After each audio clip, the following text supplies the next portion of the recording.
organizations. Our campaigns include Education Rights, Stop FDR Repression, and Anti-War. I'm really happy to introduce to you our next speaker. The Twin Cities Anti-War Committee is a part of the Iraq Peace Action Coalition and a leader in the local anti-war and international solidarity movements. I'm proud to introduce my sister and my friend, Anti-War Committee member Jennie Eiset.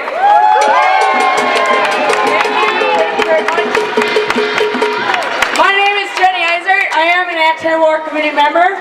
We are here today and in years past to say no to the ongoing occupations and wars against the people of Iraq and Afghanistan.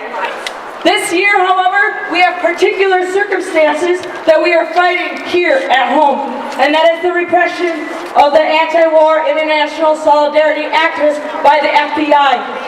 The anti-war movement needs to stop the repression by the FBI and put an end to the grand jury, for they are attacking us, you and me. People willing to stand up and speak out for what is right. Back in the beginning of October, they came to my work, harassed me, telling me that the people that I work closely with and who have been leaders in the anti-war movement for years, that's Jess Sundin, Meredith Abbey, and Mick Kelly, were manipulating me. They had the complete audacity to come to where I work, interrupt my day, have my manager bring me to them. Then they whip out their badges not only to show them, or to show me, but also to show my boss who they were.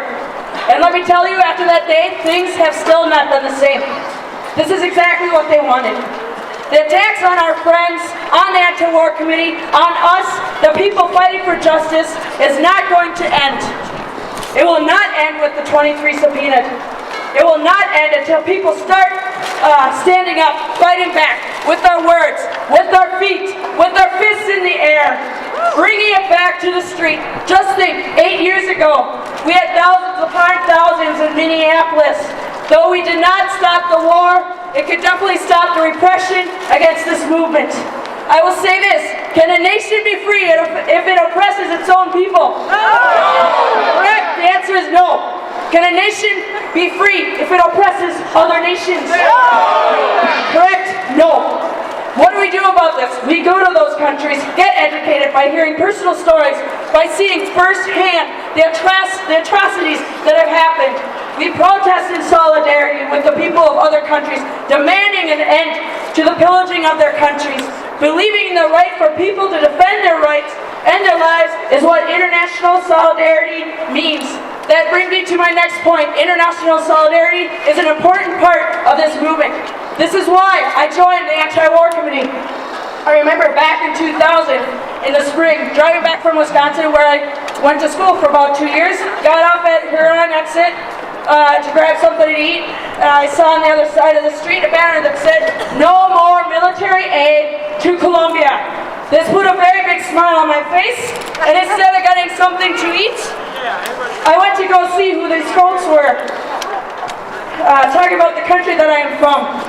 I not only went to look, I went and was invited to be a part of the bannering. Later on, I saw a picture of me on that day, holding that banner in one of the old AWC newsletters. The AWC, or the anti-war movement, isn't stagnant. Sorry about that. It moves around, understanding and seeing firsthand how our tax dollars are being spent abroad. It allows us to look deeper into what is going on. I love that our movement has gone to Colombia, to Iraq, to Palestine, and before to El Salvador and other such countries that the U.S. government has had its greedy little hands on. Not only is it important for the people in those countries to know that we stand with them, it is also important that they know that we are fighting and supporting them here. That's right. There is no peace in war. Peace happens when the devastation ends and the people of that country have free will and they have the right to self-determination. My last point. When we see the uprisings in the Middle East, we as an anti-war movement don't see them as weak or as needing U.S. or its allies NATO to go in and take over by bombing or placing sanctions on their country.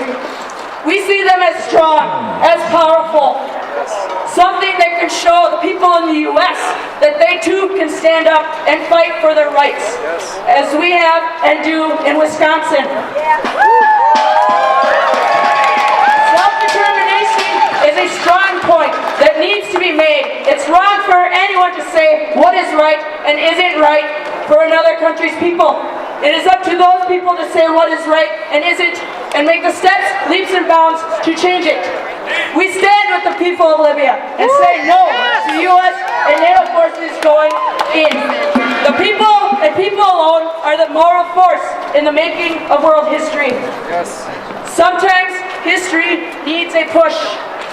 The people of Iraq are under attack. What do? Stand up!